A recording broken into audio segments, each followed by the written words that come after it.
Good morning and welcome back to Reaper Pro Tips with me, your host, Anne, and Disembodied Hands, Quindy. Justin and John, AFK? Probable. Unless, of course, Reaper Land is on for today. Then John has emerged from the ether. But yeah, hi everybody. Hey. Hey. Just Quindy. Yeah, woohoo, 100%. We're going to go back to our percentiles. 100% Quindy. But that's okay. Quindy is our MVP anyway, so it's all good. Yes, how are y'all today? Oh, iffy, thank you. 37 months. Big hearts. Super awesome. Thank you so much. Hey, Bob and Julie. How's it going? Good. So yes, I was ruminating upon basing this morning. I think I do actually want to use one of my Dark Sword. I have skeletal cats from Dark Sword, regular sized ones, so they would come up like about to his knees. I think this necromancer needs to be summoning skeletal kitties. Like, I might not be able to do the skeletal kitties on stream because they're not Reaper, but it could be kind of fun to do that. So yeah. I actually, I had a terrible night last night. I haven't checked my sleep score. Like, I do Fitbit, so I have a sleep score. I did not check my Fitbit sleep score before stream because if it was really awful, as I suspected it would be, I was going to feel even more tired. I'm still fighting my gastro crap, so for me, that is pretty, it's I don't know. I feel like I'm maybe on the way out now. I feel like I'm finally starting. Like, last night was bad, but I feel like today will be better. So, yeah. That's what I'm hoping. Positive mindset, baby. Positive mindset for the win. All right, so that said. Hello. We're going to sketch in the rest of this Zenith today because it did not really take as well as I wanted it to. It did not get as many of the details as I wanted it to. Like, I'm still not sure what the little, like, if that's just a little tie or if there's a little decoration there, or whatever. Like, with Zenith priming, one of the things you hope is that, just like it did here on the staff, is it's going to bring out some of the details. But I went really lightweight on this, and I should have gone a little heavier to bring out some of those details like that are at his belt and stuff. So we are going to use white. Yes. I usually, to be fair, Turgeon, I usually feel pretty good in the morning, and then I just, like, fall over, right? Like, I have this energy burst right after I get up, as I think many people do. Because I am technically a morning person, far more than any other kind of person. So, yeah, my body is like, yay! And then it's like, oh, we didn't get any sleep. So yeah, I just feel like, but I don't know, being kind of ill has not done any wonders for me being productive on the Patreon. Like, I probably have to post up today that the first lesson is going to be a little late just because I've been working on it, but I've just not been feeling well. And it's hard then. I've been trying to sleep more, so it's like, yeah, exactly. I know, I still feel bad about it though. Like, I really take pride in, like, getting, like, one lesson out a week for the Patreon, and now I'm late, and I'm just like, even though it's been, it's been that way. All right, let me get my mixing brush together. We're going to do a 2-to-1. No, I have Crohn's disease, and I did okay on the road with the puppy, but when we got back and David left right away, and then the puppy was sick, it was a lot of stress, and stress really, really causes my guts to flare up, especially prolonged stress. And technically the road wasn't stress-free, right? So essentially I had like 12 days of stress, low-key stress at first, and then high-key stress with no David support. And my guts just took a turn. So I actually had to take normally I can do without medication. Normally I actually control my Crohn's with diet. And I'm very lucky to be able to do that because they caught it early.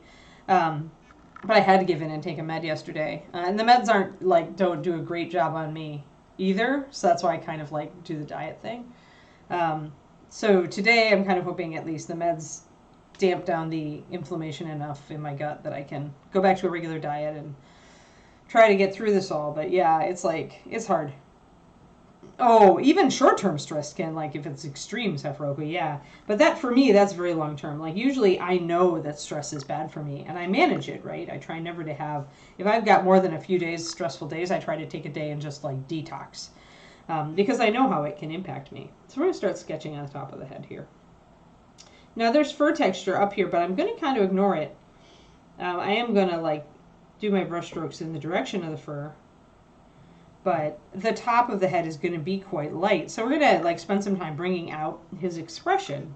He's got those great huge eyes, which I love, the big scaredy cat eyes. I might make them lambent yellow.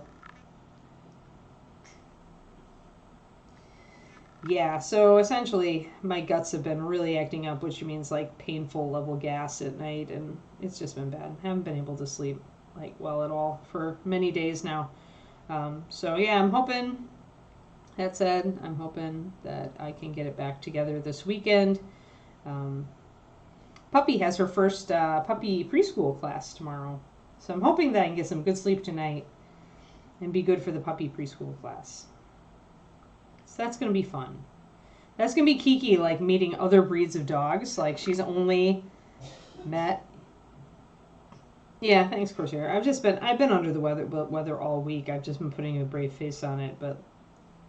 This one, I have to admit, I need, like, rest and time.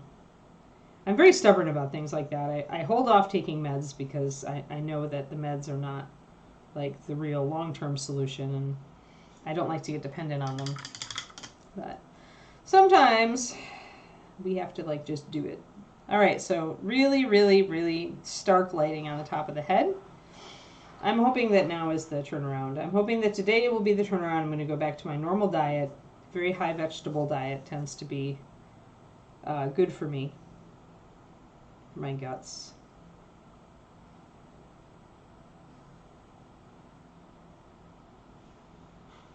All right, so the 2-to-1 white, as you can see, is very, very bold.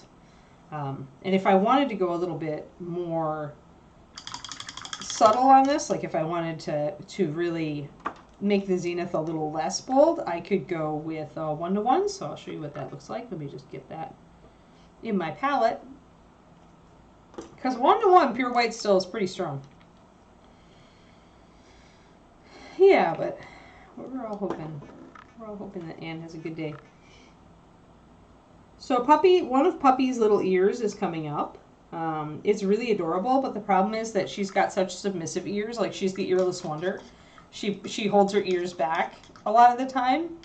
So I only see it when she's really curious at something, and then that little ear like pops up. Like, it's just got the little tip hanging over.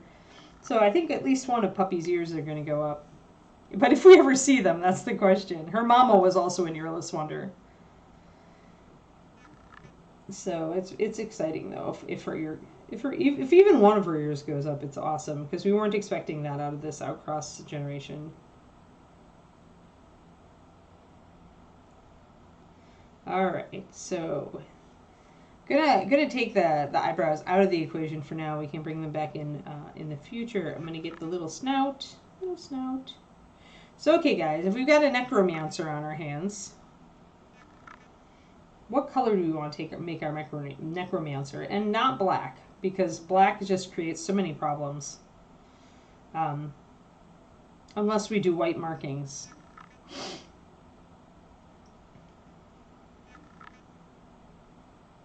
Gonna get this little muzzle. So I'm being real delicate around the face as I'm bringing out the highlights here where I want them.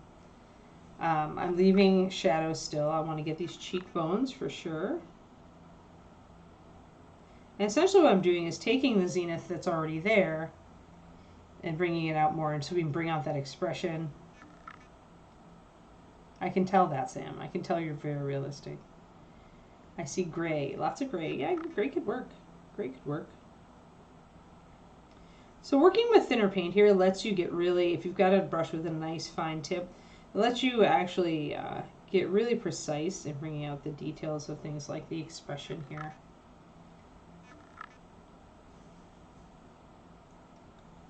These huge eyeballs.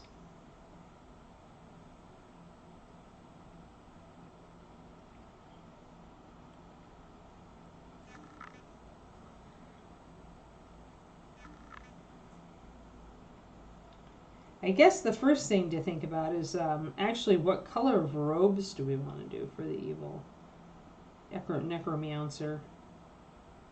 Because that will somewhat impact our fur color, or we should kind of think about how these things harmonize. My typical colors for the necro set are like purple, like muted purples and sickly greens and reds. Every once in a while I do a dark blue, but I don't really go for a blue that much. I think I've got an eyelid. I'm gonna sketch that in there. Hold on.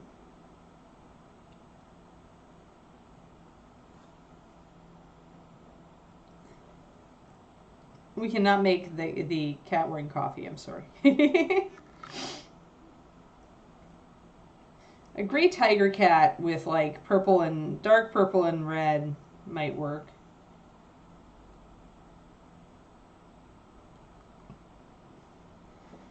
I always start asking myself, Sephiroco, actually I've done PDFs on this for my Patreon too. I think I put up my choosing colors for your mini, like my PDF, it's like a huge handout, it's like 10 pages from KublaCon this year. But the first thing I do is ask myself who the model is. Once you know who the model is, then your colors tend to be somewhat simplified. Like then you can at least nail it down to I want a red or a purple. For like we're doing for this guy, right?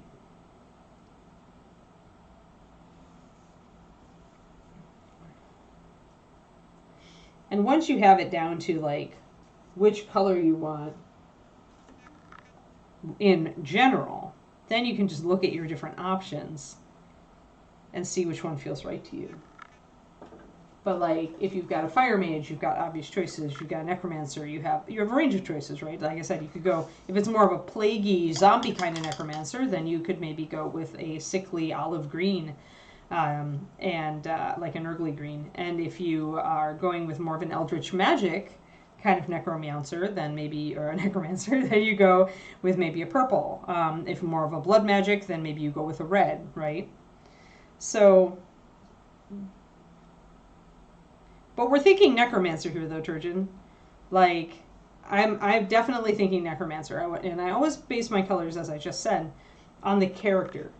So green and silver doesn't really suit a necromancer. It's more of a druidy kind of thing.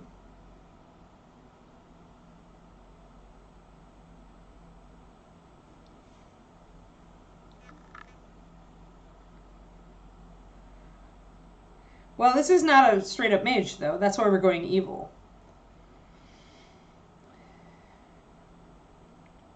Iffy, we just started an indigo fish guy. Come on. You're getting your indigo. Enough.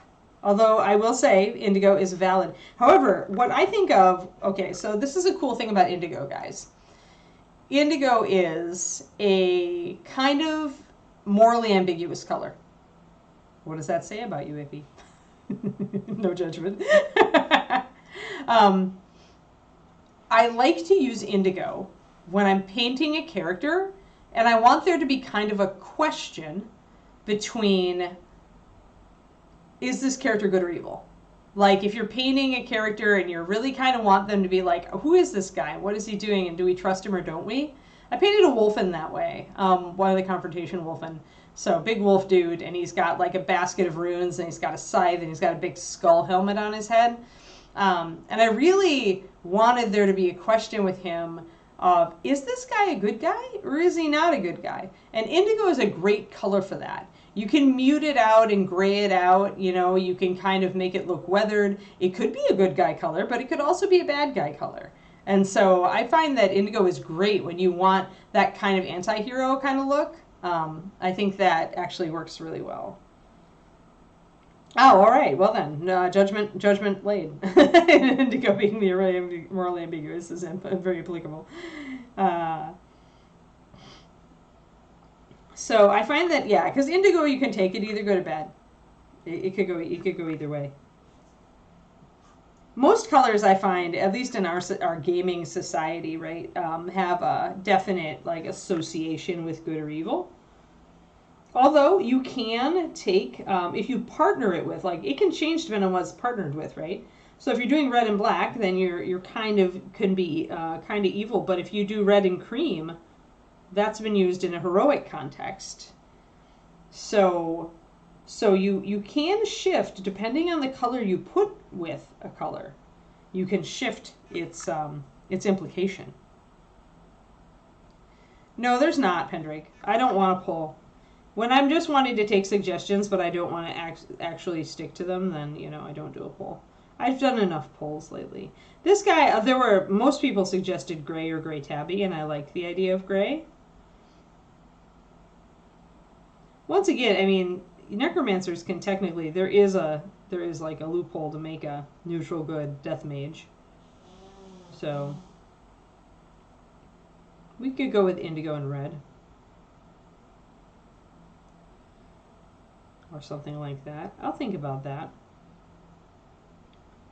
Indigo and red would be a color scheme we have not done. I like these got a little beard.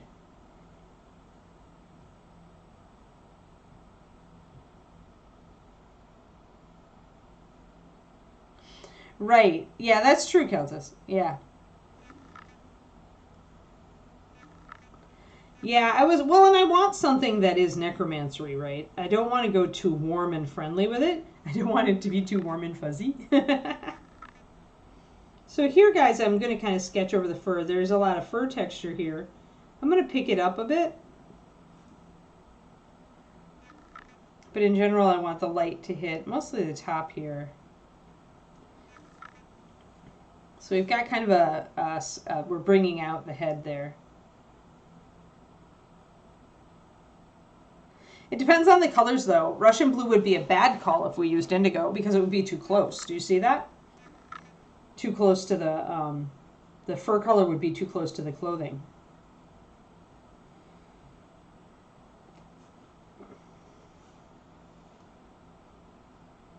Let's see here. I think I need a black at this point. I need to be able to do a sketch, an actual sketch. So where is my black? I seldom use pure black, as you all know.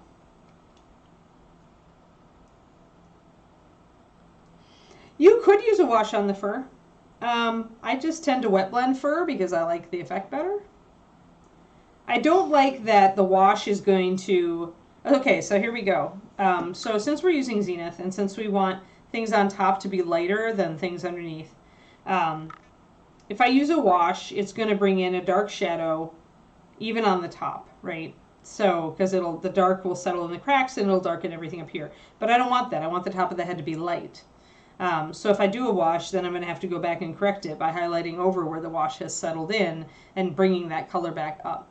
Essentially what happens, Calthus, is that if this is a gaming piece, yes, go for the wash. This fur is sculpted great. It's sculpted like wonderfully for a wash. The wash will bring out all the furry details and you're just fine. You can see them there. Because I'm doing this for a studio level, I want control. I want to be able to control where the highlights are. I want to be able to control where the markings are. If I do a wash also, then I'm going to have to go over that anyway with markings. And if I try to put in white markings on the gray face, and if I do a wash over it, then the white markings are going to kind of get destroyed. So it comes down to control. It's the question of wash or not to wash, in this case, is a control thing. Do I want to control all of my highlights and shadows myself, or do I want to just give it to the wash and go? And either way is fine, but it's just your goals. But yes. But like I said, I don't use washes. I paint with layering, wet blending, I do glazing. That's as far as I get close. Yeah, I feel like washes in many cases, unless I'm doing it, if I'm doing a gaming model, heck yeah, I'm doing washes. You betcha. You bet I will. I did think that maybe we might try using a Reaper Super Wash on the robes. Like, since I'm doing Zenith and since I'm doing a pretty stark Zenith, I was going to look through these. I think there is kind of a bluey indigo color, isn't there? There's like a violet. There's like the Drow Violet. So I thought I might try them out because I haven't done them. I haven't played with them yet. There's also a dark red and a brighter red. So the Reaper Super Washes are all like here. I've only played with the magenta. So I thought I might use it on the robes and then play with it and see how much of it. And if I do, then you're going to hear me complaining about how much it sets me back. It's so true. Yeah, I find wet blending. What you want to do is start messing with it, Keltis, on something with big areas. So like a cape where you're wet blending each fold, or if you've got like an ogre sitting around or a giant or something with lots of skin, do each muscle, each big bulbous muscle. That's a really good way to start wet blending. Doing it on furry animals is also a great way to start wet blending.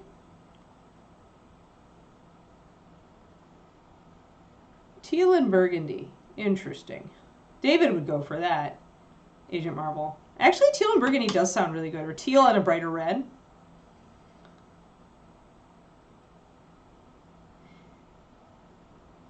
Okay, Kodiak. Thanks for lurk. It still gets us views. Yes. Hello, Reddings. Yeah, I need to play around with them. But yeah, wet blending, if you're trying to start wet blending, maybe I should do a Patreon post on that too, starting wet blending. Because it's sometimes like some people try wet blending and they get it right away, like it clicks with them and they can just run with it.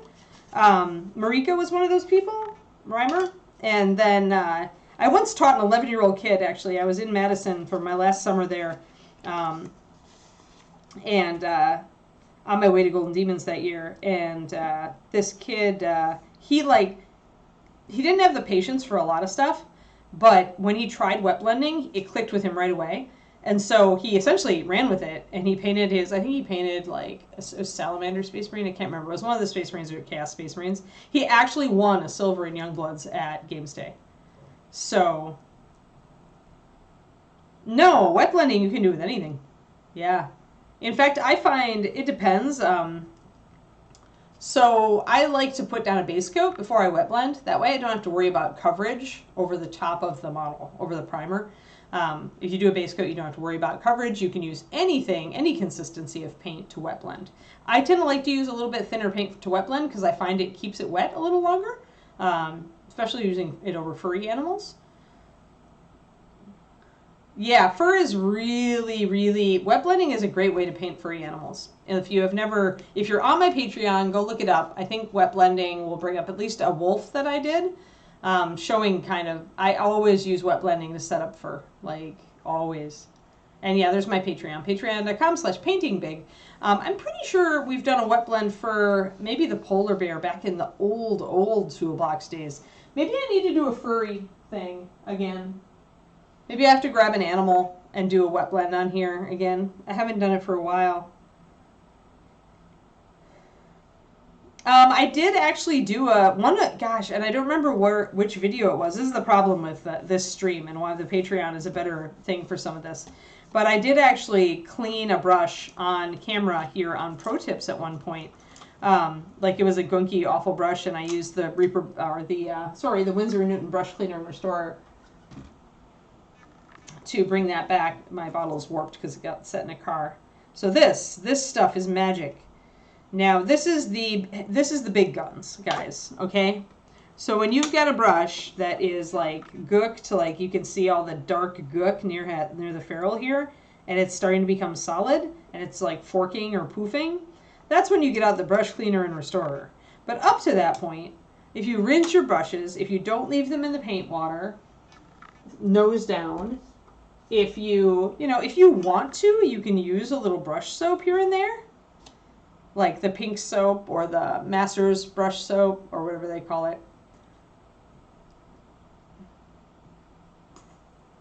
But otherwise, I find with my brushes, I rinse often. I never dip much of the brush in the paint. Like my brush load is literally that.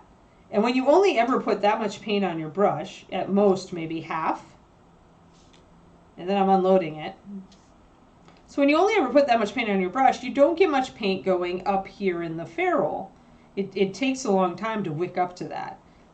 And it's really thin paint, so when I rinse out my brush, it's likely that paint's going to wick right out again. So for that reason, I seldom have a brush that I need to really rescue. And so for me, brush care is actually more about proper brush loading, unloading, and rinsing than it is about cleaning. I almost never, like 99.5% of the time, I don't use brush soap or anything, or conditioner. Don't need it. Hey, Miss Dip, thank you for the resub. 33 months. That's funny, Smash Sam. Yeah, and some people don't, right? Some people just do not get the wet blending down. Let me get some black mixed up. I forgot. I got distracted by all the questions today. You guys are talkative today. It's good. Get some wet. And again, I'm going to do this a 2-to-1 base mix. I want to be able to do some wet blending with my tuning, believe it or not. With sketch style, for me, a lot of people will just do linear, but I do like to blend. Yep, that's exactly true, Keltis. I never need it. I just never need it. Probably because I work with really thin paint all the time, and I'm careful that when I need to mix a color, I use my Craptastic mixing brush, which is already a broken brush. So I never am using my good brushes to mix. I'm only ever using my crappy brush, because that's where you're going to get the paint up into the ferrule. Look at how much paint got in that. So if you do that to your good brushes, yeah, you're going to need to clean a lot more often. But I honestly find that the majority of my brushes go through their entire life without ever needing cleaning or conditioning. Now, if you do have kind of a problem brush where you wet it and it still wants to fork, then you could have one of two things. So if it's a brand new brush out the gate and it wants to split, then the brush cleaner and restorer, like the Master's Brush Soap, that stuff is pretty good. Because you can kind of train it to keep a decent point. Yeah, exactly. But if you've been using it for a while and it wants to split and it wants to kind of, not keep a good tip, then chances are you want to bring in the heavy guns. Chances are the Masters won't necessarily do it. What that means is you've probably got paint dried up in this metal part, and then you want to use some of this stuff. Because this is going to essentially, like, it just melts it right out of there. Like, I usually put a little bit of the brush cleaner and restorer in my porcelain palette, and then I get the brush down in it, and I roll the brush back and forth gently. And what that does is you see it splays out the bristles a little bit, but it's also, I'm putting pressure right where the brush goes into the ferrule. And so I'm encouraging this stuff, the brush cleaner, to work its way up into the ferrule. And then I have a paper towel nearby, and I just wipe it off, and you'll see all the gunk come out of your brush. When the gunk is at an absolute minimum and you hardly see any anymore, that's when you take your brush cleaner and restorer, because you really want, your Master's Brush Soap, because you do want to condition it, or you take a little bit of hair conditioner, and that's where you put that on your brush and leave it to sit after you use that cleaner and restorer. But it's so seldom. Mostly it's terrain brushes that I need to use that on.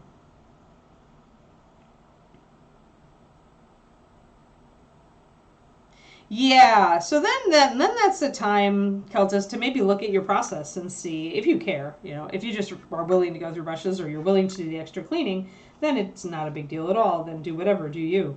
But if you want to just kind of examine your process, figure out maybe you are using your good brushes for mixing, just because it's quicker and easier. I mean, I will tell you, I always used to use my good brushes for just mixing paint, and I had to train myself not to. Because I recognized that I was doing damage to the brushes and they weren't lasting as long. And now I'm a broke, starving artist, so I have to actually pay attention to that stuff. I don't have a 40-hour-a-week job to fund my painting hobby anymore. So then I started really, there's a collar here I want to pick up.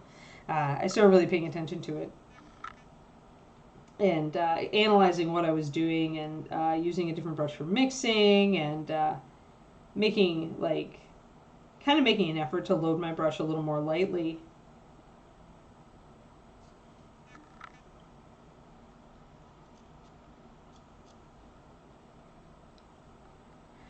Robot Neon Unicorn, this is a question that is entirely up to how much you abuse your brushes, or how much effort you put into keeping them good. If you do not, I always tell people, if you don't leave your brush in the paint water jar, point down, and if you rinse it pretty frequently while you're working with it, then you should invest in a Kolinsky Sable or something that will keep a very good point for a very long time. They're expensive brushes This is the Da Vinci Maestro, Series 10, size 1. This is my workhorse brush. I do everything with it. And it doesn't matter the size of the brush, it just matters how good the tip is. So I do say, pick up one of these suckers, just one, and keep it just for your eyeballs and your detail work. And then essentially your $15 or whatever investment, 15 to 20 these days, they've gone up, will last for years, literally years. Like, no problem. But if you're the type that still leaves your brushes in the paint water point down, then I would just use Taklons, good quality Taklons. Maybe a Taklon Kolinsky, they have like synthetic Kolinskys now, and they're not bad. They're not bad. I have one here, Hobby Lobby one, I think, over here somewhere that I was using. Yeah, there it is. Yeah, exactly. I rinse like crazy. Like, I usually rinse after like 2 loads, and I'll stop and rinse. When I feel the paint, here's a thing to like think about noticing, Keltis.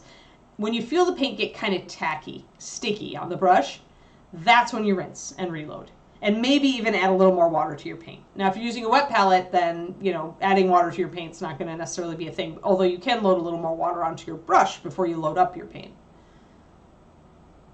Yeah, this is what lets me do what I do. And it's not, I have very small versions. Here we have tiny brush. Here, let's show you guys. This is the range of sizes of brush I use. So here's the synthetic, and you can see that the tip is quite good.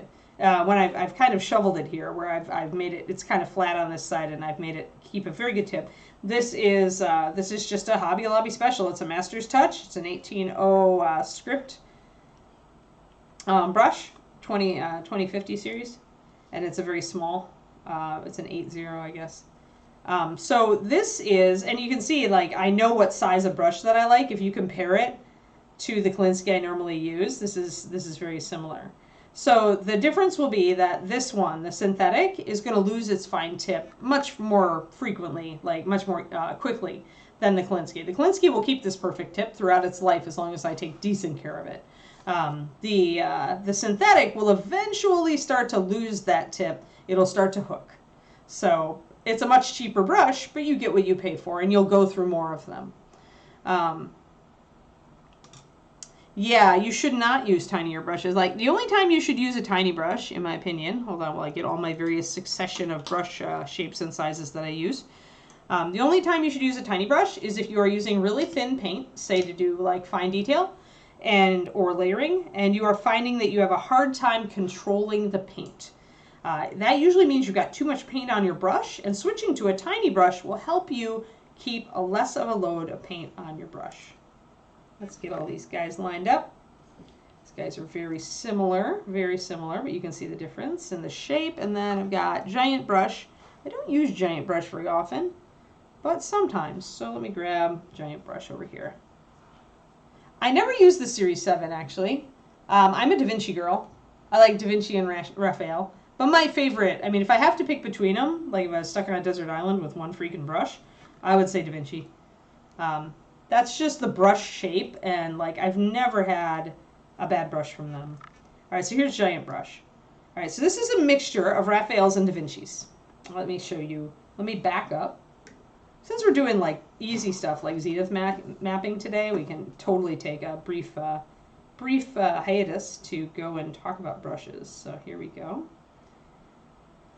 All right, so we've got a 000 Da Vinci Maestro Series 10. Both the 1, the 000, and the 2 are all a Series 10, which is, the series is a number that indicates the shape of the brush, the overall shape. And so a 10 is standard round for the Da Vinci series. Series 7 is also a standard round. Then the number at the top is the sizer. So you're going to have a 0, 1, 2. And then actually let me flop over here and get my Raphaels together. So you've got the Da Vinci brand there, you've got the Raphael brand here, and you've got your sizes. So I use, in painting, I use everything from the 000, so the 0/3, to the 3/0. So this one really, I hear a fussy puppy. I may have to go and let a fussy puppy out and bring her in here in a little bit. She is having whinies. She has now realized that I am not in that room with her. So yeah, so this is gigantic, and usually these days I'm using this on bus. I'm using it to like wet blend or block in things on the bus, and so I don't use. I'd say I don't use that one very often, but the rest of these. Oh, there we go. Also, it doesn't matter if your brush poofs while it's dry, guys. Only matters what the shape is when it's wet. So you can see kind of the difference. This is also a different series. The Raphaels I own. This one is a standard 8404, I think. Yeah, pretty sure it is. So Raphael has two series. They have an 8404, which is a standard round, like the Series 10, and they've got a pointed round. You can see the difference here. If you just put your hand up, look at how much wider that brush is when you get to the tip. It narrows down much faster. This one on this side is much more tapered. That's a pointed round. Most good brush series will have both. They'll have a standard round, which is more of a full belly, and then they've got a pointed round. Some brands also have a full belly round that has a lot of very thick belly that holds a lot of paint. That's usually not what we want in miniature painting.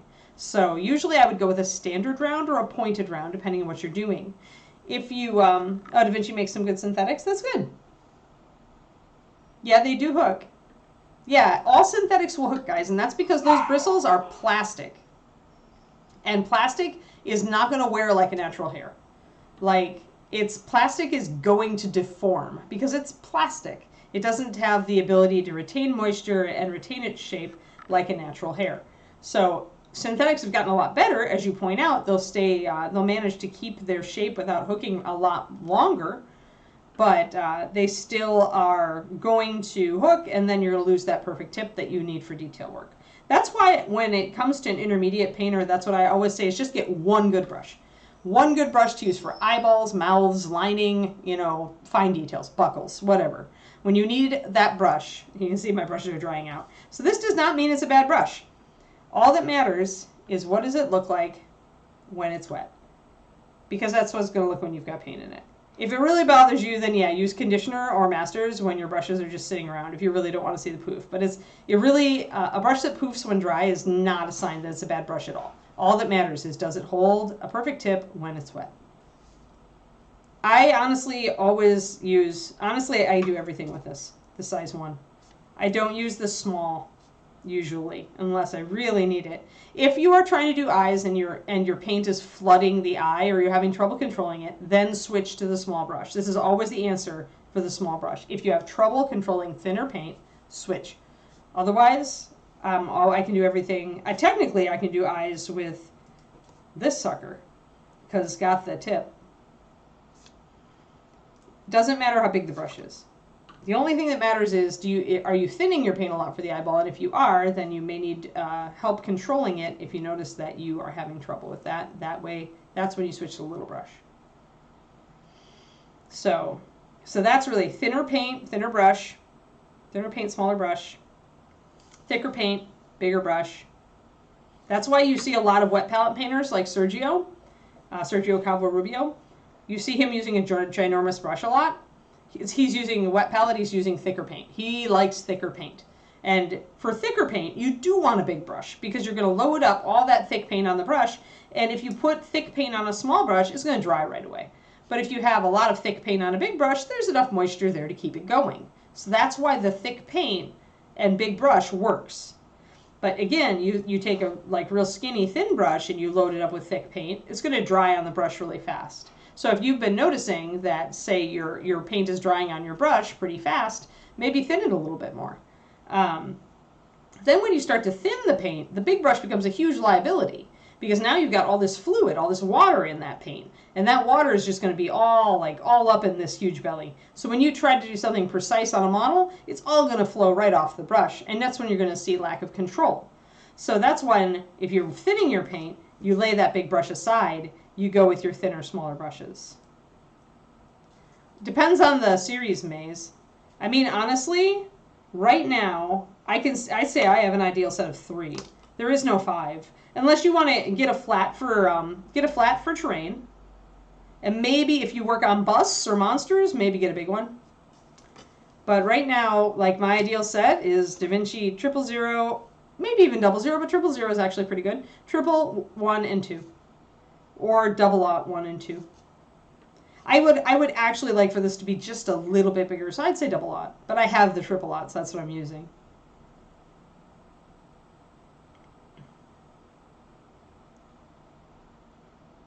Yep, it's all paint consistency. That's what I'm an expert in, like, why things work. As far as mini painters go, Keltis, I'm the person who will explain to you why. Why does this happen? Well, this is why. Why is this better? This is why. And I try to use actual, like, science to do it. I mean, in this case, it's fluid dynamics, right? If you have more fluid on your brush and you put it on the model, it's going to come off. So if you've got less fluid in your brush and you put it on the model, it's going to be great. But when you've got a lot of paint is like mostly resins and stuff. Water is the binder, but it's not a lot of water in the paint. It's got a pretty viscous body. So it's like when you're using paint straight out of the bottle, use a bigger brush and it's going to stay good in your brush for longer. But if the minute you start thinning it, like these guys, where I've got 2 to 1 and then a 1 to 1, so that's like almost more water than paint. It is more water than paint if you consider the water that's already in the paint in the bottle. So this is like over 50% water. If I try to put this on this gigantic, or even on this big brush here, this big brush, the number 2, and I try to do something precise, I'm going to have to unload my brush like super. And by unloading, I mean after we load up, you can see how much it's slurped into there. Look at that. So that's all that water. It's like, ooh, look at all that water. Capillary action. You can see it happening right there. So after I load up this huge brush, in order for me to do anything precise with it, I'm going to have to unload it forever. Like unload. It's going to waste time. I'm going to get frustrated. Then I'm going to try it and it's still going to be too much water in it. So I'm going to unload. As opposed to if I use the small brush here, or even just my size 1, which is a nice thin brush, I just need to dab it off a little bit and I can do stuff. Brush loading and unloading is key. Nobody talks about this except me, as far as I know.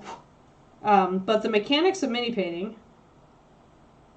are simply that, you know, like it's that. It comes down to like brush shape, unloading and loading, thinning, you know, paint consistency, viscosity. It comes down to that. Those are the nuts and bolts. All the other fancy techniques we teach you, if you have a better understanding of paint consistency and brush loading and unloading, you're going to be able to go far in this hobby. It really comes down to that. It is that simple. I have a very scientific, analytical brain, amazingly, so this is what I talk about. This is the stuff I think is important, because so many people will try to teach you to layer, but they won't teach you why the layering consistency is the way it is, or why you need to use a certain shape of brush for layering. I will.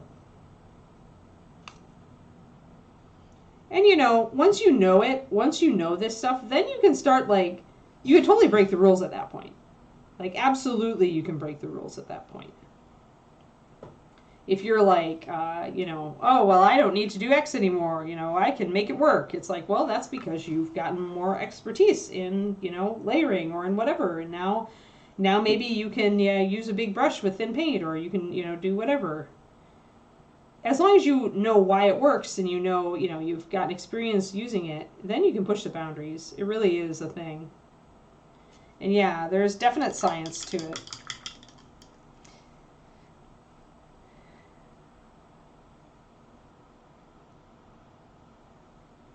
Yeah. Well, yeah, but yeah, I think brush loading and unloading is just something that very few people talk about, and I think that's becoming more prevalent to talk about it now. I hope I've been screaming about it for long enough, so you'd hope, right? But yeah, I'm good. I'm glad that Ian is teaching it, because it is, I think, a fundamental. Before you even get to all of the techniques we otherwise teach as fundamentals, like dry brushing or anything, I think you should learn brush loading and unloading and paint consistency before you even start anything. Like, I feel like that will make you more successful when you start using everything from dry brushing to washes to layering to wet blending, any of it. You're going to apply this same loading of brush, unloading of brush, paint consistency. It's all like, that's it. Dry brushing is just pretty much you trying to make the paint almost like, to reduce the water in it to the point where you get just globs coming off. I mean, you're trying to get a gritty texture. And I personally find a flat to be best, personally. I always use flats for dry brushing. You can see this one's been abused a bit on some terrain. I have much smaller ones as well, but this is a terrain brush. I do not go into dry brushing. Like, I really prefer to use the side of my brush and not go as dry. Because again, I want precision. I find that standard dry brushing technique is too random for me, unless I'm doing big terrain pieces or, you know, stuff like that. You like fluffy round. Yeah, everybody's got a different brush for it. But the only thing that matters with dry brushing as far as the science is letting the paint almost dry in your brush. That's why it wrecks. That's why dry brushing wrecks brushes. If you do it right. That's why I tend to go away from the technique. It wrecks brushes, and it's also really haphazard in my opinion. Like, you're not going to get precision out of it, and I like precision. I actually learned to layer before I learned to dry brush. Dry brushing was one of the last techniques I learned. I learned it just so I would have it in my toolbox, and I almost never use it. Like, I maybe use it 1% of the time when I'm painting, and it's always for basing or something. I never use it on a figure. It is useful, however, on vehicles, because you can get that gritty, grainy kind of mud and dirt effect with the dry brushing. Kind of like the soiled dirt that's like really fine texture on vehicles like tanks.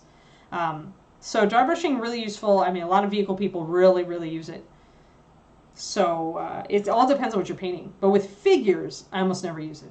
And I'm mostly a figure painter. I'm not a vehicle person. So again, it's in what you use. All right, I'm going to bring out the lapels here. I've still got a whiny puppy in the other room. But I'm pretty sure that she's not exploding. She's just being whiny because I'm in here. She always falls asleep in the other room crate, and I don't want to wake her up and bring her in here. And then she wakes up halfway through the stream and goes, Mom!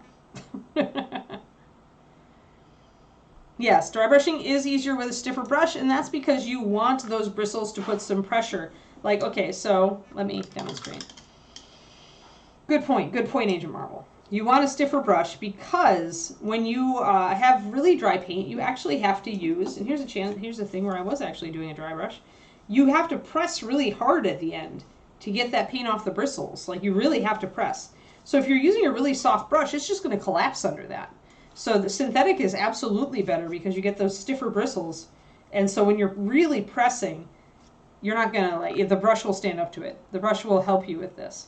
A sable is an extremely soft brush. It's terrible for dry brushing. Don't use it.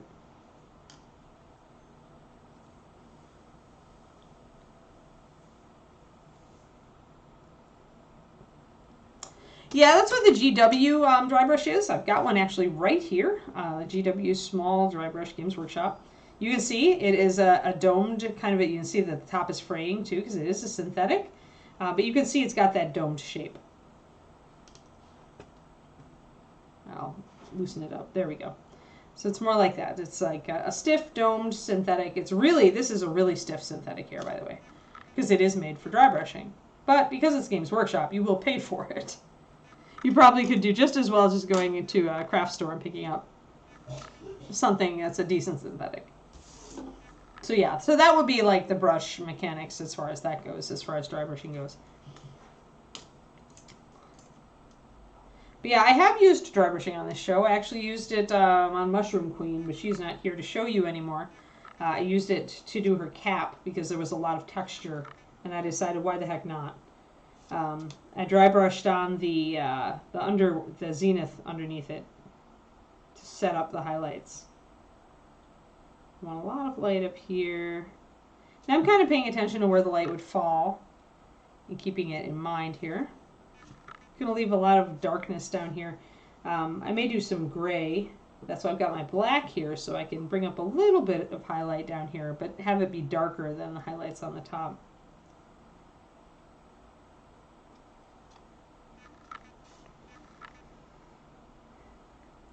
But yeah, honestly, play with brush loading and unloading. Learn paint consistency.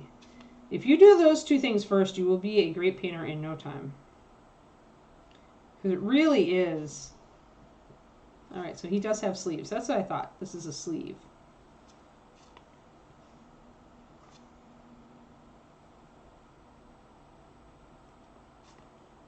Because everything else gets so much easier when you know the basic mechanics of the paint. And the reason behind it. And what brush to use. It really helps. Just honestly brush unloading alone. Loading and unloading. Only ever dip about 1/3 to 1/2 of your brush in the paint, just like I've got there. The exception is if you're using really thick paint and a big brush, then you can load up to, I'd say 2/3.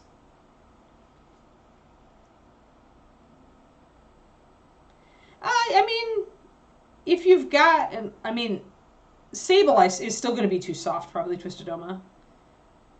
You could try it, but honestly, synthetic is the choice for dry brushing. I mean, can you make it work? Sure, you can make anything work. Just like I said earlier, once you know what you're doing, then you can do it any way that works for you. Oh, very whiny puppy. Such a whiny puppy. And David is working, so. So whiny. Such a whiny puppy. But the puppy doesn't realize that I know she's empty. I know this is not a I need to go out whine. This is a I want to be with mama whine. And she can wait. She has to kind of get into the we're past the point of humoring her, and we're into the point of nope, this is our schedule, and so this is the schedule that puppy needs to learn. She's got like a pig ear in that crate, she's got a chew bone, she's got a soft toy to play with, she's got a fan on her for cool air. She's like kitted out. That puppy is kitted out. Yeah, I mean, yeah, ladies, there you go. Ladies' makeup brushes from the dollar store also work great. It's like, you can use anything if it works. Just, you know, to know why it works, you want a stiffer brush. Okay, what are you going to do? I mean, if you've got an old sable that's just not working, it's just, the sable's always going to be a softer hair. It's never going to work as well as a synthetic. And yeah, the ladies' makeup brushes, being synthetics, make them a better option than a sable that is cut down. Just because of the nature of the bristle. Oh, so whiny. So whiny. Settle down, squeaky pup. Maybe she'll howl. She was howling yesterday for people. You all got to hear the tiny awoos. She's just squeaking now. It's like, she can hear me, she just can't see me, so. Honestly, I just keep because I have my painting area always set up, I'm always just keeping my brushes flat next to my palette and just leaving them there. I just don't. If I have to carry them, the brush holders that I like the most, but that I actually don't own one of, because I haven't been able to find one, like when I needed one, are the roll-up ones that are kind of like the bamboo sushi mat with like a cloth interior to hold your brushes. I still think those are like the best, absolute best mobile brush holders. The stiff zipper ones that are used to hold like colored pencils and stuff that are for art supplies, those are also excellent because they don't bend. I tend to use just a Plano case, a plastic case. Do I have one sitting around here? Yeah, I do. I'll hold it up in front of, let me make sure. I just use this one for travel. It's got, I'm able to write on it. I'm able to tell the TSA what's in here, fragile stuff, please be careful, yada yada. So that's great. So I just use that. And what I'll do is I'll put foam pieces in there to keep the brushes from rattling around. And also, no brush goes traveling with me without having a tubule on it. So I make sure I keep the brush tubes after I order the brushes. Yeah, squeaky Kiki for sure. She's being a real fusser today. Real fusser. She does have lungs.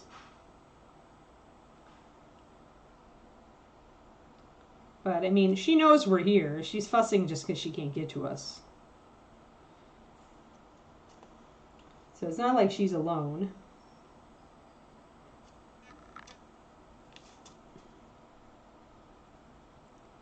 Oh, oh yeah. Yeah, I'm sure. Because those ladies' makeup brushes are probably not held together with a serious adhesive. Right. They're not expecting you to ever wash them with anything like that brush remover or a brush restorer. So I'm using a gray here instead of a white to kind of bring out the fur. And see how I'm starting to drop the tones down to go with more of a medium gray. I'm mixing this brush by brush.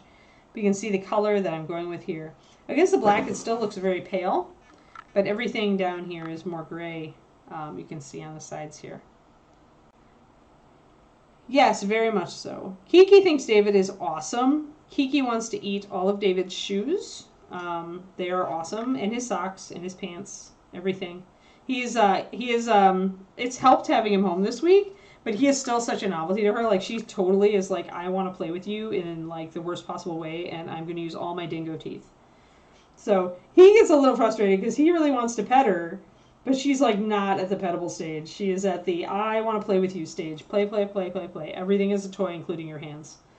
Most especially your hands. Hands are fascinating. They must be eaten.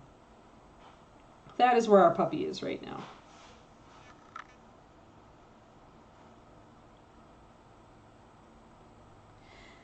But yeah, otherwise, the Reaper brush holders are good. Like, I do keep some brushes on these.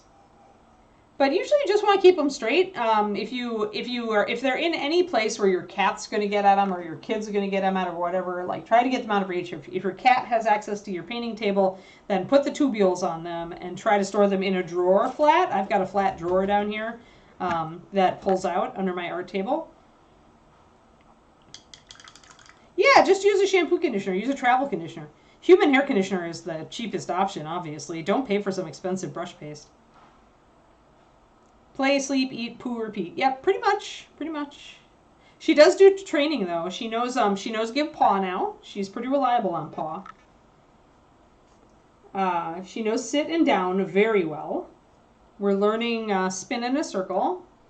She's pretty good on that, but I'm getting there. She'll get it better as she gets older. That's one that's more complicated. She's a smart little pup.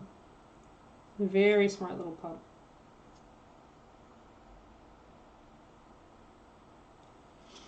So yeah, it'll be nice to start her in a class and start figuring out how I can get her attention span and not completely suck.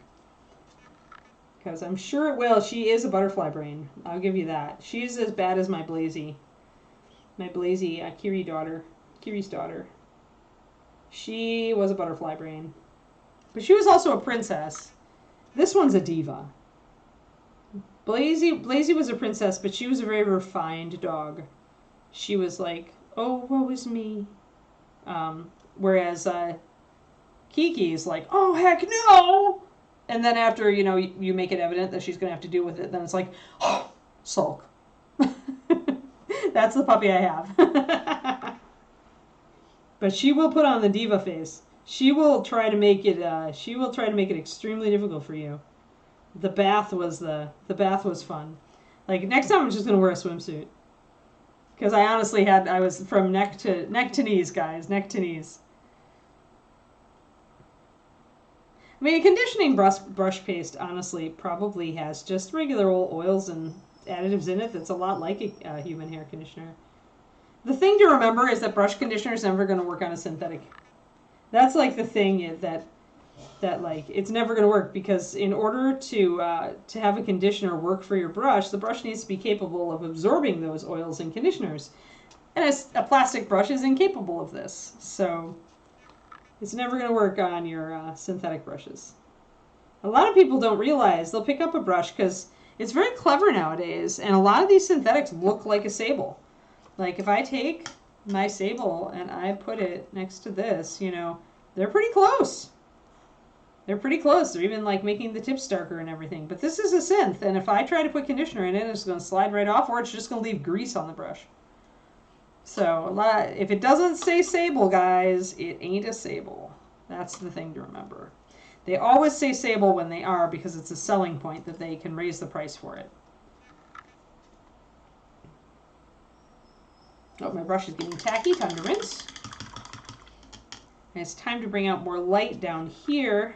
Wherever I saw a lot of my primer adhere, like here on the leg where it comes out and down here, I'm going to brighten that significantly. You can see how much everything is coming out a lot more up here. I did keep things pretty dark around here. I may go back and revisit that in a bit. But let's grab I'm using my 1-to-1 mix for the most part. See, and that's funny because Mage Blitz, a Kolinsky sable is the highest grade of red sable.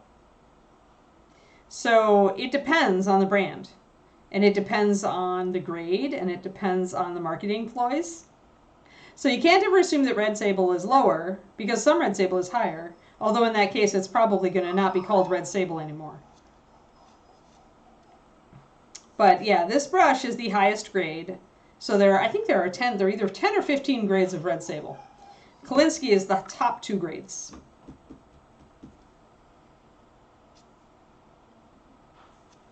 Yeah, so Taklon equals plastic.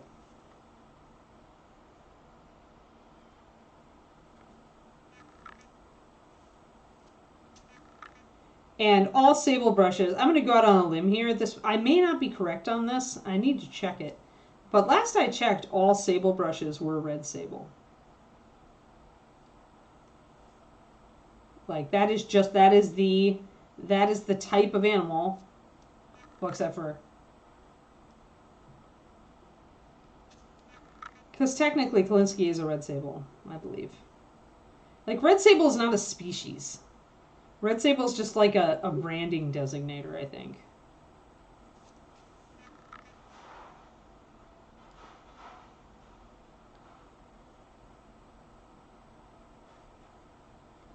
Weird. Yeah, that's a company that just has no idea what it's talking about. Or it's trying to deceive you. One or the other. Okay, so he's got a pretty ragged robe edge down here.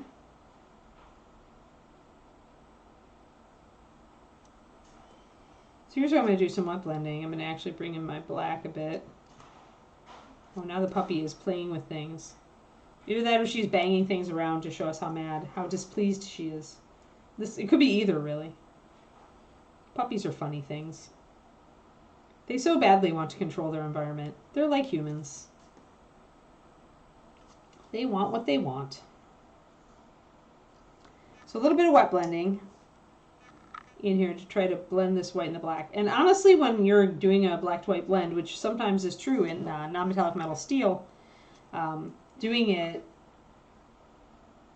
that blend with wet blending is not a bad choice. And I find that more water in my paint means an easier blend. And if you're using thicker paint for wet blending, it's actually harder to get it to blend. But there we go. That's a nice blend.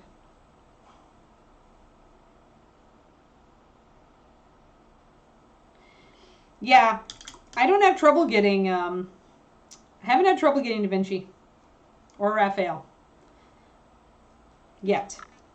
But this is why I buy extra brushes whenever I can.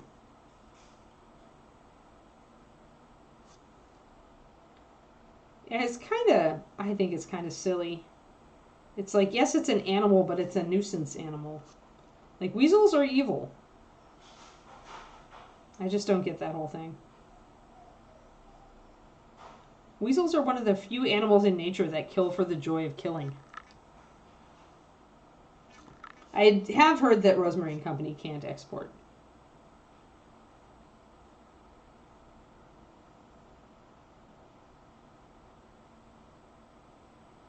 Why are they banned? Do you know, Maze? Like, why are they banning it in Europe? I hadn't heard that Europe was banning it. I mean, now, of course, it's like, they come out of Russia, right? And that's a problem right now because Russia trade is done. Like, being totally screwed up. So, that can be a problem. There we go. That puppy is squeaking things.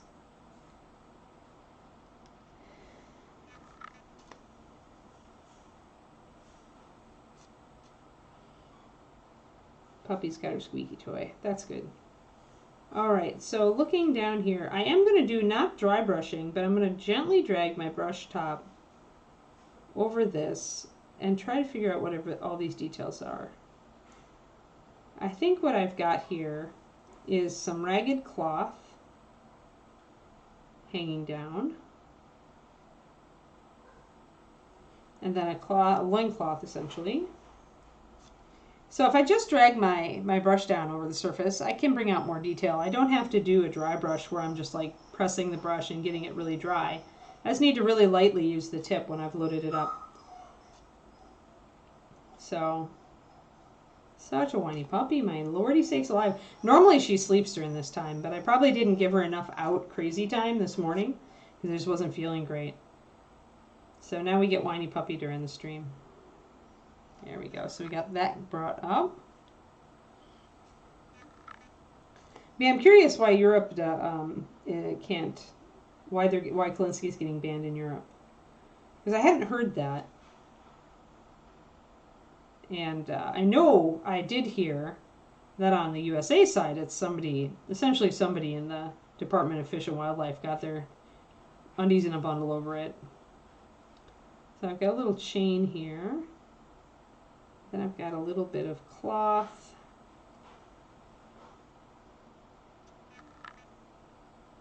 Import ban from the USA Fish and Wildlife Service. Yep. There we go. Yeah, I knew that they were a problem getting them in the USA. I just didn't think they were actually banned in Europe. Yeah, so essentially, the U.S. Fish and Wildlife Service, somebody in there, decided that Kalinskis were cute little animals and that they were being wrongfully, endangered species, oh my gosh, wrongfully harvested, whatever. And they put a ban on them. And pretty much the producers of the Kalinsky sable brushes were like, dude, our product, plus this is a nuisance animal. It's not an endangered species. We have too many of the dang things. At which point, ever since, what I heard then is that since then, there is paperwork to get around the ban, but that it is pretty extensive paperwork. Yeah, exactly.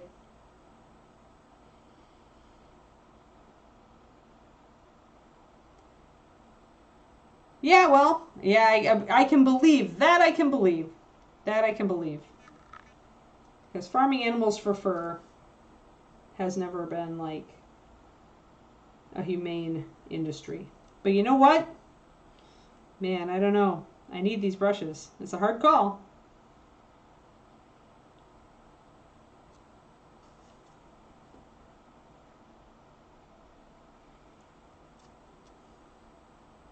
But I also don't have, proof of any of that. So it's I heard is one thing. And the problem is, with that country and some others, is you don't know what's actually happening at all.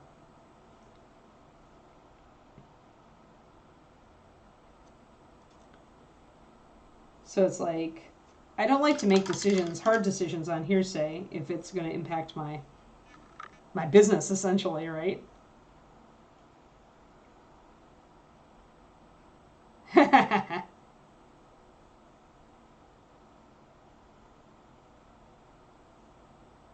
Oh, you just checked that brush. Imitation squirrel. Weird. Well, if it's an imitation squirrel, then it's certainly not a Kalinsky.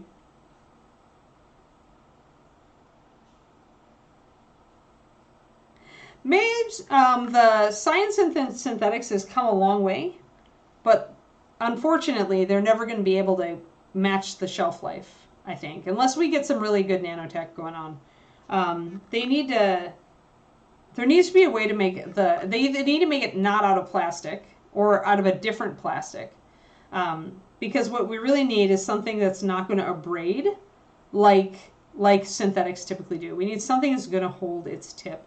But you know what? The brush manufacturers don't actually want that. The brush manufacturers would really love it if all brushes just died within a month or two and you had to buy a new one. Because guess what? They'd make more money that way. And it's a really cheap product. So they would much rather have that than have you have a natural hairbrush that's going to last you for a decade. Easily. If you don't paint very much, guess what? This brush is going to last you for years. For me, it usually these days takes a whole year to break one Kalinsky. And I paint quite a bit.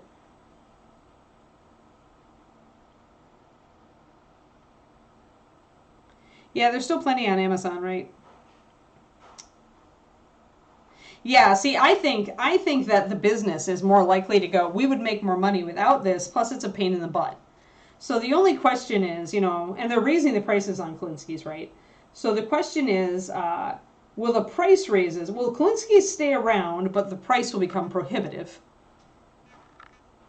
Or will brush companies make an effort through producing, an arguably better version of synthetic, even if it's not, as good as what we have, Kalinsky-wise, You know, will brush companies make something that's good enough that people will go for it, even though it's not as good as the old thing, just because it's much cheaper, and even though it's not, you know, it's for me, it's like with the amount I paint, it makes sense to go Kolinsky because, you know, I would bust through so many synthetic brushes. Like, I would be paying a lot more in brushes per year if I had to go synth because of all the painting I do than I do with Kolinsky's. But yeah, so we'll see. We'll see. 5 years, huh? Also, 2027. I'll be around then. Pretty sure. Knock on wood. Cork. Cork is wood, right? So we will see. We will see if Kolinsky's are still around. So as you can see, I did some wet blending there to get that nice fade. I did wet blending there. We got a little bit of streakies there, but we can work with it. This one's at a pretty nice fade right now. So I've got these. These are a little bit bright for what they are. Now, one thing. Yeah, the sable, Kolinsky sable color is exactly what you see, a medium brown with darker tip. So one thing we have to think about. I was just doing this with regard to like lighting, kind of, but also if we're going to use the Reaper Super Washes on the cloth, then I do want a very bold zenith light because those are pretty heavy washes. They're made to be just used like straight up, and then you highlight them, as far as I understand it. So in that case, I probably do want to make all the cloth in a whole level lighter on my highlights. Otherwise, the wash is going to get rid of them.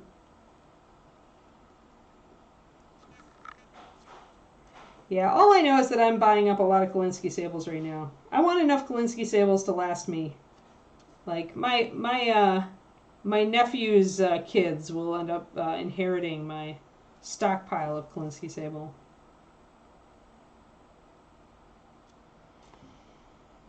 I'll have to trust Lauren and Graham to raise some nerdy kids. I don't know if I trust Lauren to raise nerdy kids, but I think Graham might, so I might be okay.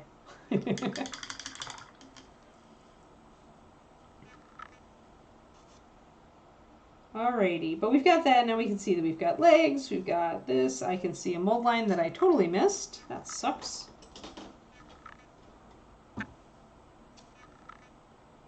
Yeah, it'll be interesting to see where the brush is. See, I've been watching those Kolinskys. I picked up that brush that I showed earlier specifically to just see how far the synthetics have come. And they're getting there. Like, I used that brush a fair number of hours, and it hasn't really lost its tip yet, so that's impressive. But like I said, like I can take, if I'm painting a lot, I'll go through one of these in 6 months. Just for normal wear. Like if I'm painting over 40 hours a week, if I'm really on a push. A lot of my job is actually writing and like videoing, so it's like video editing these days. So I don't paint as much as I used to. But back in the days when I was painting like pretty much over 40 hours a week, I would go through DaVinci in about 6 months. Now I'm thinking probably about a year.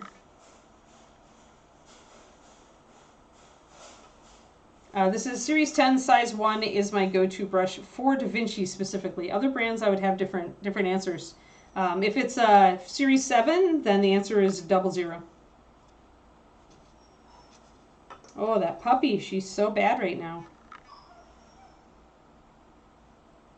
Yeah, but you know what, Valinor? It's on a scabbard, right? And I can paint it over black, and or it's on a hilt, rather. So it's not like it's on a face. You know, it could be worse.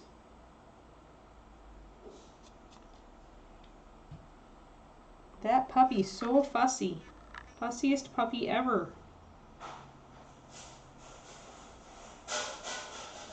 Oh, she's trying to play with her water. She's trying to slosh it. She's being a stinker.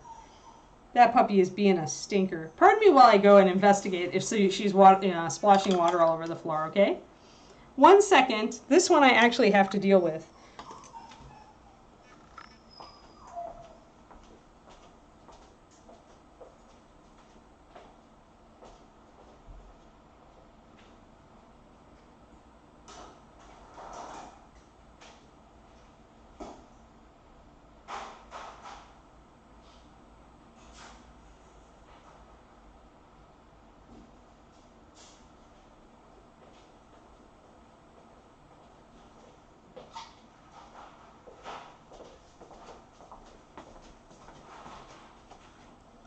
she tried, but just in case she was actually trying to get to her water, I gave her a few ice cubes. She'll probably start, yep, bye, Crowley. Oh, no. Yeah, that's not a bad one. I did a very messy wrap there, though. I'm going to have to redo that.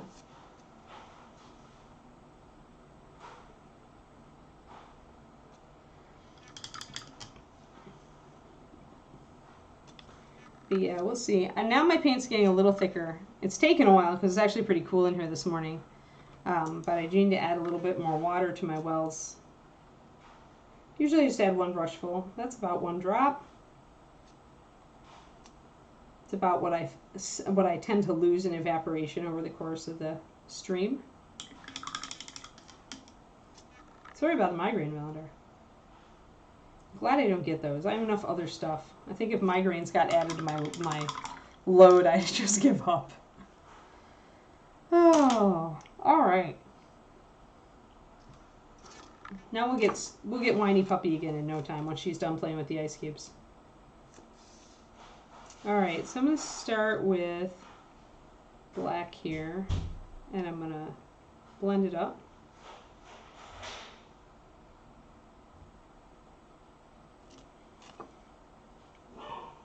Oh, now she's growling and barking at the ice cubes.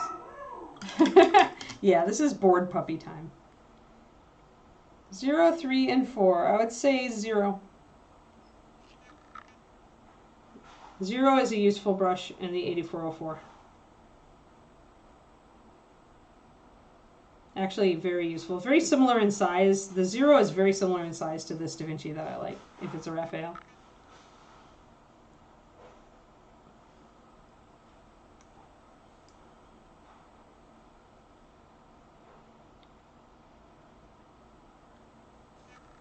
Yeah, the Reaper 1's not bad. It's a big brush, but pretty big belly. But if you're working with a wet palette and thicker paint, I would think it's pretty good.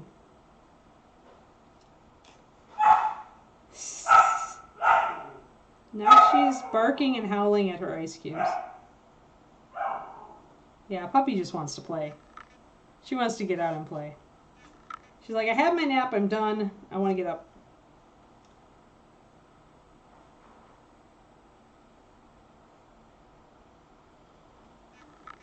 When she's older, it'll be easy to have her in here with me.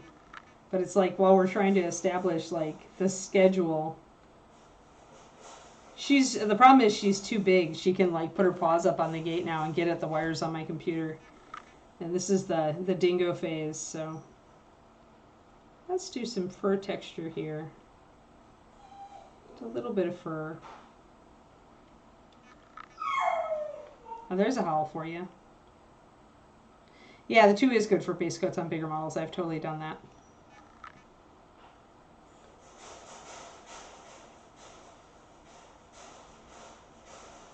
Oh, she's being such a brat. Such a brat. Bratty puppy. So brat. She probably pushed her ice cubes out of her crate, and now...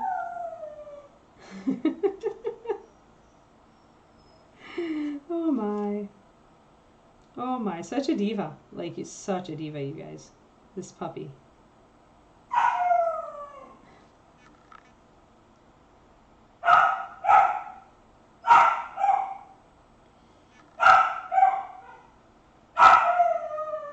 We are not rewarding for that behavior, that's for sure.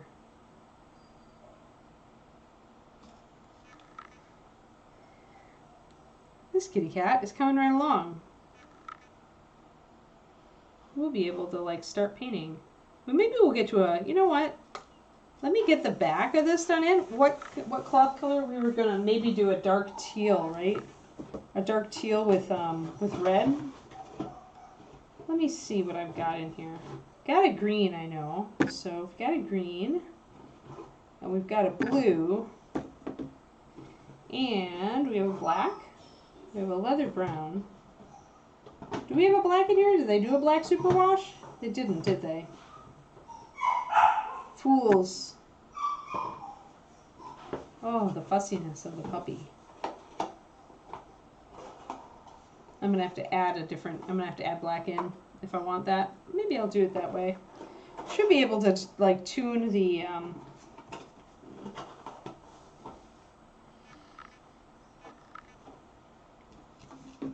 I mean, if you're gonna just do a zenith and then put one coat over the top and say done, then yeah, you gotta use a little bit thinner paint. I do intend to highlight and shade over the top of it. I just want to play around with the super washes a bit.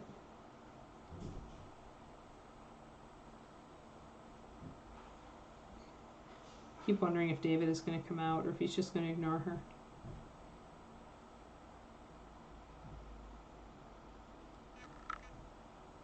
All right, so there we go. So we've got a lot more light on the top of the cloth than we do on the inside, and that's as it should be. We definitely need a lot more light over here, though. Yeah, this is fun. I like doing this, even though it, you know, it's an extra layer of pre-prep, just because I can think about what I want to do with the model while I'm doing it. Block it in paint, and this is why I like using thin paint for wet blends, because it stays wet for longer, and then I can come in and muck with it. That puppy, by the time I'm done with this stream, she's going to be all tired out again, because she's going to be such a diva for like the last half hour of stream. Maybe it's Friday. Maybe this is TGIF Friday puppy. The TGIF puppy edition. Now here on the underside, I definitely want this to be a little darker, so I'm going to pop a little more black into that. So do pay attention where your light is falling and kind of like try to shade and highlight in accordance.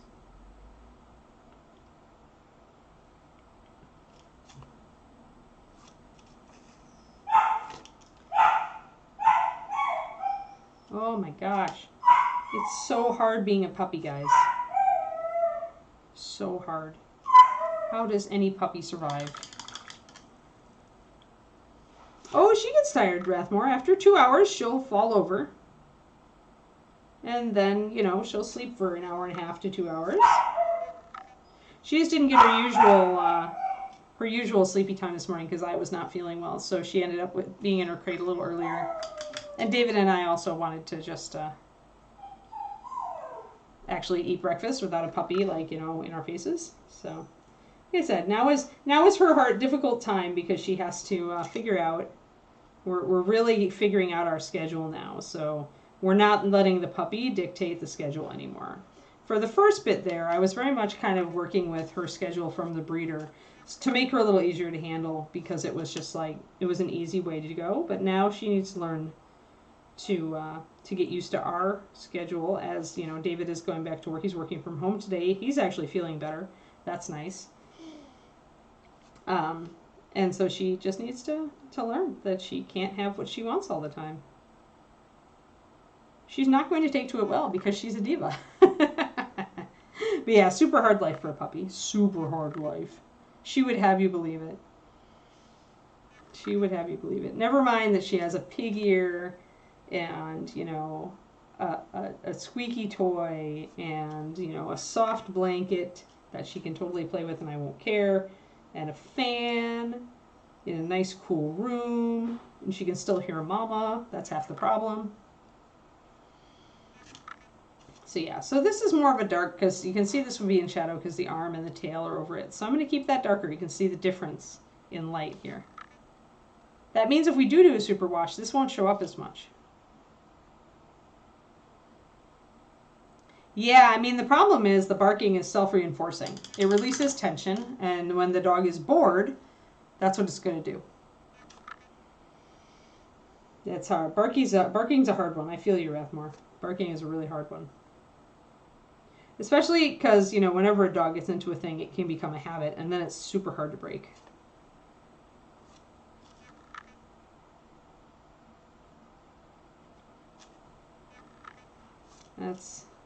That is one reason. I mean, with my breed, it's just not a breed that you ever just leave outside. Like, Shilohs are smart enough to get super bored super fast, and they will take the siding off your house. Because they're just looking for something to do. So yeah, the dog breeds that I tend to have are not the kind of breed that you can just leave out. I always tell people that like, when I was actually breeding, I was just like, Shilohs are not the breed that you can just put out in your backyard while you go to work. You will come home, your yard will have been excavated by expert, landscaper in ways that you did not desire, and your siding may or may not remain intact. Yeah, so if you can figure out the trigger, there's got to be a trigger then, Rathmore. Whether you can hear it or not. There's got to be a trigger. Dogs don't have a great sense of time. Usually they'll have just like of the dogs that wake up when the kids, and go like before the kids come home from school, they seem to know exactly when the school bus is going to pull up. They're just hearing the school bus because their hearing is so much better than humans. So it's like if you can figure out what the trigger is for that, you might be able to decide to kind of go end run around it. But yeah, that's hard. Yeah, because then if he gets that in that zone, right, that's hard to disrupt. Yeah, I feel it. Dogs, they are the little aliens among us. Dogs and cats, both are aliens in different ways. But they both are like alien species, but with real brains and real, like, capabilities.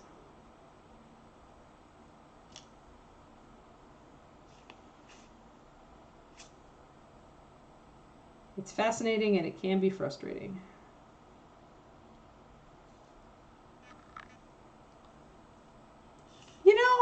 With the 7 p.m., it might be play with me, but then it's got to be like a trigger. Like maybe it's like at 7 p.m. you guys get ready to sit down in front of the TV. And maybe then it is maybe that's what triggers it. I mean, I guess I would watch him. I would watch him at like 6:30, just kind of watch him for half an hour. See what he's doing. What is he up to? What does he do to react? Like when you are doing certain things in your routine around that 6:30 to 7 p.m. time, right? Like maybe you're eating dinner and then you're done with dinner and you wash up and you get ready to settle down for an evening in front of your favorite shows, and then he starts. I might disrupt the routine and go out and like play with him at 6:55, 7, like right before he normally starts it. I might actually take him outside and play, or maybe take a 10-minute walk, do something to disrupt the habit. And see if that works. And if it doesn't, like if you were to like at 6:45 or 6:55, you decide I'm going to take him for a short walk around the neighborhood. Let's go for a walk, honey. This is totally different. The dog will be like, what? This is not the routine. But then if you come back and he starts up, then like he's paying attention to your routine. Like, because maybe there's something you do when you're getting ready to just sit down in front of the TV that is his trigger, where he's like, oh, now it's time. The humans are going to ignore me and it's time to start barking.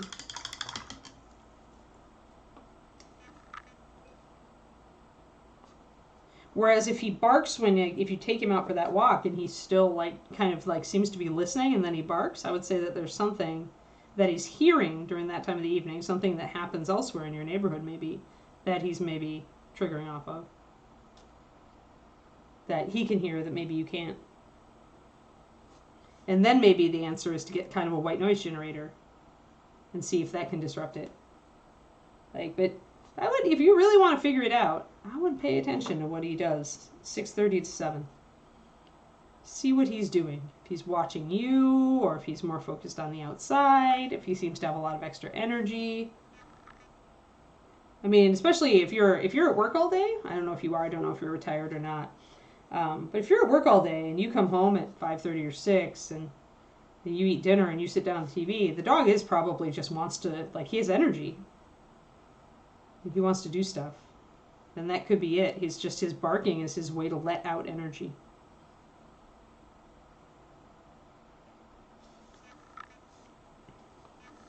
So I'm leaving the dramatic shadows here underneath the hood. Oh, you work from home. All right. Interesting. Yeah. Yeah, just keep it. I mean, you can learn a lot just watching your animals to see, like, what they're doing.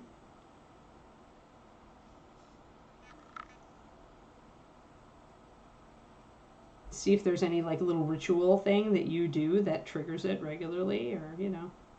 Because once you figure that out, then maybe you can vary up your routine, do something slightly differently, and that might throw him off. Dogs are creatures of habit. Like, they absolutely are. Just like humans, just like our brains really want to conserve energy and not think too much. Let's face it, we're all like that. Dogs are like that, super. Yeah, super supreme. Like, they love a habit. They love a routine. And when that routine gets disrupted, then they get kind of like edgy. They don't like it.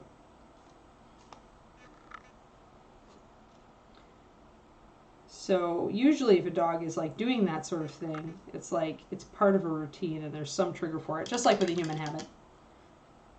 Just like if you get used to eating, you know, Cheetos with your favorite TV show, then the theme song for that show kicks on, suddenly you crave Cheetos, right? It's like,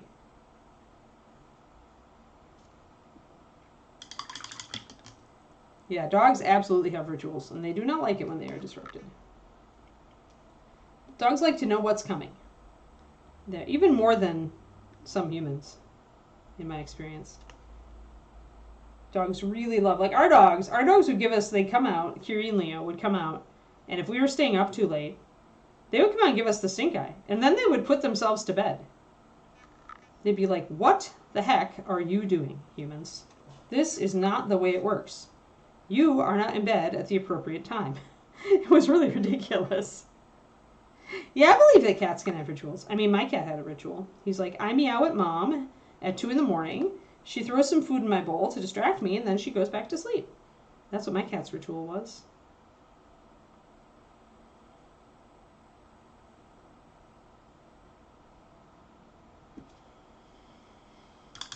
Leave that shadow there. Kind of going more with the gray here again, more because it's not facing the light, right? And I'll sketch this in, but then I'll go back and double down on it. I will really double down on making everything on the top lighter. I'm focusing on the cloth here because we want to do a wash on it. I'm not going to get to the wash. I can see that I'm already not going to get to the wash this time, but we are going to almost finish our zenith. You can see how much better the kitty cat looks doing the sketch. This is just, essentially, it's us doing a sketch.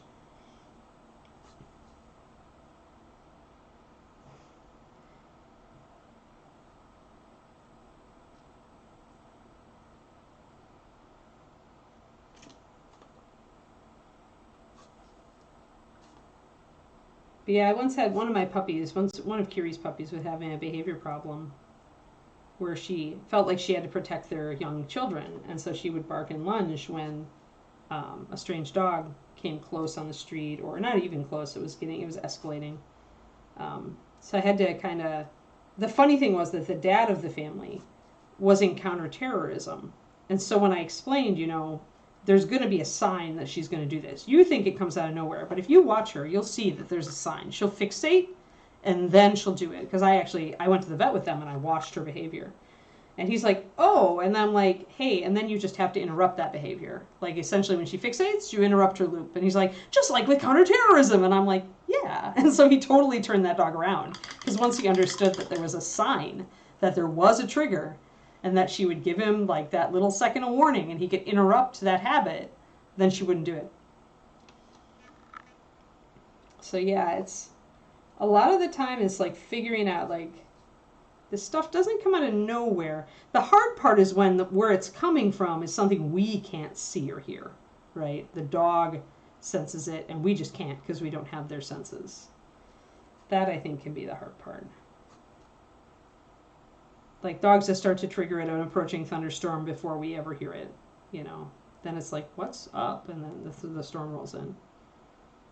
But we didn't know that it was coming. So again, staying with the grays here. And this is real rough, and I'll come back and I'll essentially, I'll work with these highlights a little bit so they make a little more sense. Right now I'm just blocking very fast. So I am going very fast right now. You see how I'm using a lot of wet blending. Wet blending, if I hadn't been like taking my time and we got distracted and done all this stuff right, if I was really focusing on getting this thing done fast, I could have wet blended the whole thing by the time, you know, probably over the course of the stream, and we could have done a wash on it. Oh no, Miss Temp. Yep, they like their routine. Right, yeah. Yeah, all the doglets, they like their routines. See, now the puppy's quiet. Watch, I'll walk out, and she'll be asleep. And then I'll have to wake her up to go outside, and then she's going to be a dingo. Seriously, this dog.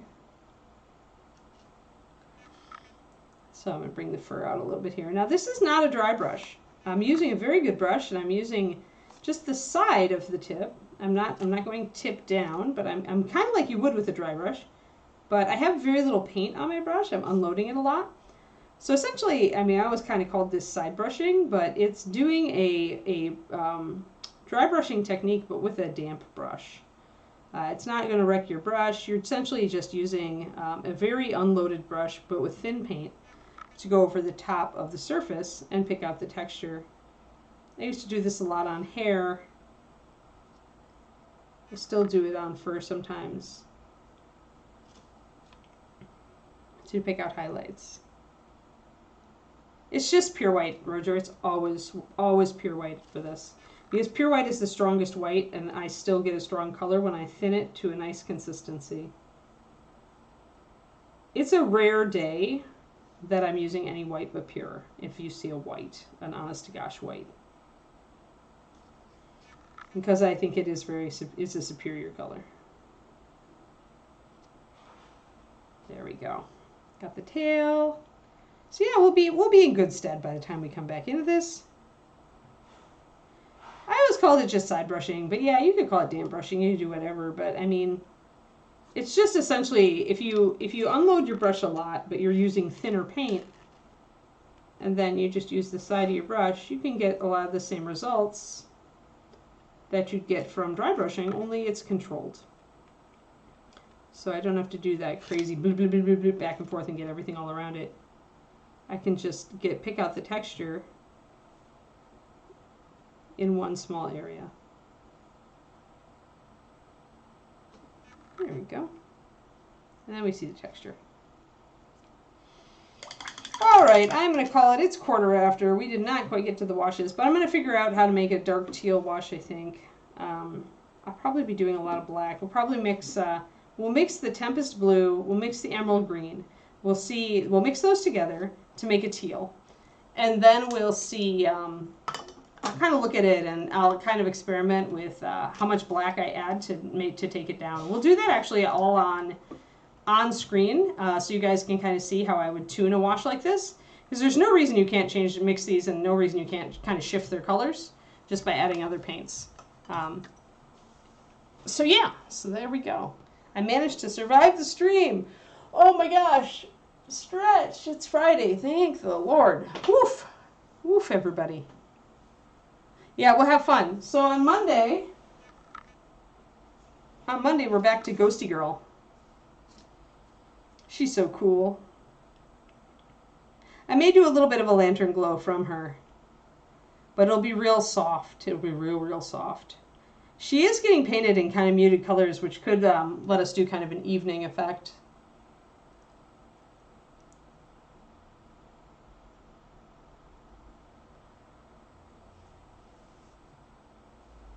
So yeah, I want to put some browns on her, but I think I want to use something like nut brown, something colder browns. Yeah, I think nut brown is the right brown to use. Nut brown or saddle. But I think nut might be a really good one. So that's nut. Oh, saddle's really good too, though. Maybe I'll do nut and highlight it with saddle. That works. Yeah, I like the blue-gray too. It is very ghosty. It's very cool. And we did a lot of wet blending, so it looks nice. So yeah, we'll be on here tomorrow, guys. Come back for ye old Ghostwalker lady. Reaperland. Haven't gotten an answer, so maybe not. I could see Reaper taking a week off after ReaperCon. It was hard work. Today is Friday. Yeah, sorry. Boom. It's morning. It's morning. Yes, it's still morning for me. All right, everybody. I hope you had a fantastic day. Hey, we got a lot of brush talk in today, which is awesome. We haven't done brush talk for a while.